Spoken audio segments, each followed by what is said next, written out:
Hey everyone, welcome back to The Explainer. Today, we're doing a really fun deep dive into something that might surprise you. We're looking at how stepping away from rigid grammar can actually make you sound infinitely more natural and expressive in everyday English. We are going to explore exactly how breaking the rules with a little creative wordplay is the absolute secret ingredient to building genuine, authentic connections. Okay, picture this. A friend borrows 20 bucks from you, right? But then they hand you back a $10 bill and have the nerve to say, "We're even." If you just look at them and use standard textbook English saying that is incorrect, it feels far too stiff and robotic. You want to call out this completely confusing situation in a way that shows your personality, maybe with a little bit of playful sarcasm. So here's our roadmap for today's explainer. We're going to cover the math is not mathing, concrete daily life examples, boosting your creativity through English wordplay, and finally, building natural human connections.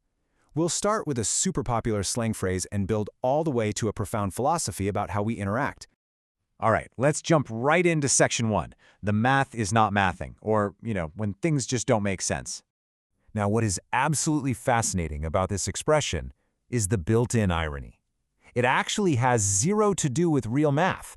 You can use it for weird human behavior, messed up schedules, literally any bizarre situation where there isn't a single number in sight. Think about the contrast here. Sure, saying that doesn't make sense is totally fine. It's neutral. It gets the job done. But saying the math isn't mathing completely throws those rigid textbook rules out the window. It injects this vibrant, playful personality into your English, and it shows whoever you're talking to that you're confident enough to actually have fun with the language. Moving on to section 2, concrete daily life examples. Because let's be real, a phrase is only useful if you know exactly when to actually use it in natural, everyday conversation. Let's look at some specific, everyday situations. Imagine a friend tells you they're way too busy for dinner, but then you see them posting online about making other plans. Or think about logistics. Someone drops a car off before a major event instead of after, just totally wrecking the schedule. Or, my absolute favorite, you're looking at post-pandemic concert tickets and you see this absurd $1,000 price tag for a completely standard seat. In all of these scenarios, something just isn't lining up. The logic is totally flawed. And that makes it the absolute perfect time to drop our phrase. Let's role play another one.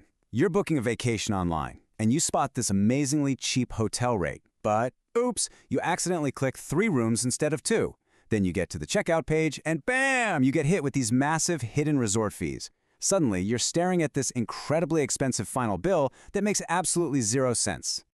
This is the exact moment you turn to your travel partner and say, the math isn't mathing here. By just tacking on that little word here at the end, you anchor the whole expression in the present moment. It takes this abstract slang and points it directly at that shocking hotel bill right in front of you. It's specific, it's super casual, and it is highly relevant. Now, before we go any further, I do need to give you a quick, fun warning.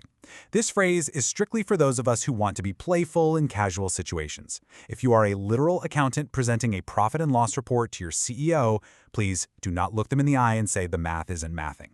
They expect you to actually know why the numbers are wrong. So yeah, definitely save this one for casual social confusion.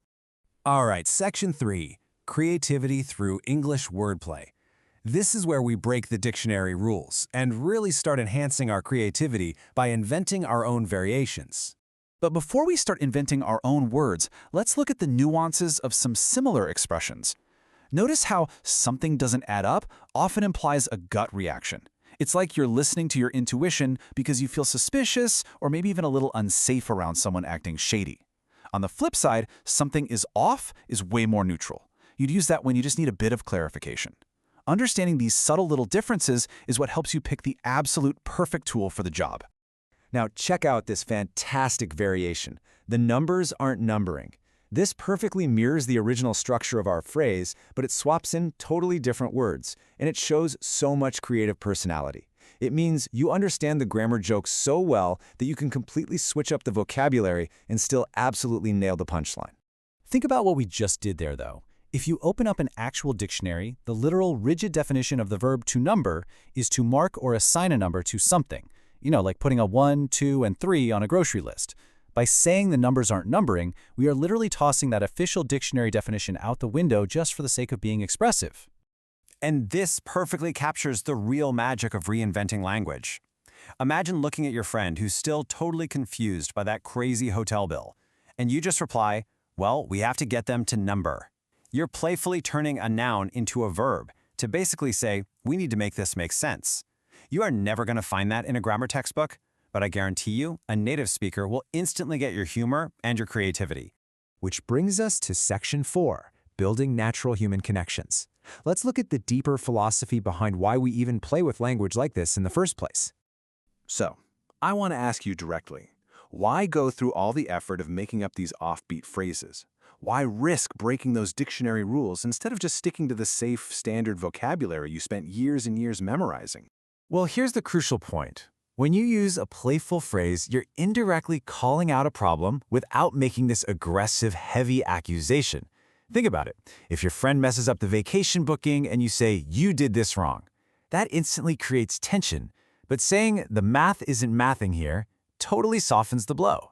It's honest, it shows a ton of confidence in your English skills, and most importantly, it builds and maintains a natural, trusting human connection because you're keeping the whole vibe lighthearted. So ultimately, it all boils down to this. Yes, rigid textbook grammar is safe, for sure, but let's face it, it can sound kind of robotic. Creative wordplay, it breaks the rules, but it builds human connection. And genuine connection is the entire point of communicating. The goal here is to empower you to prioritize fun and real human bonding over just strictly memorizing the dictionary. So, I'm going to leave you with one final provocative thought today. What textbook English rule are you going to playfully break today to build a deeper connection? I challenge you to take some creative license in your very next conversation. See exactly what happens when you let your personality shine through those rigid rules. Thanks so much for joining us on The Explainer today, and keep having fun with your English. Got it! What's up? Catch up! Aha!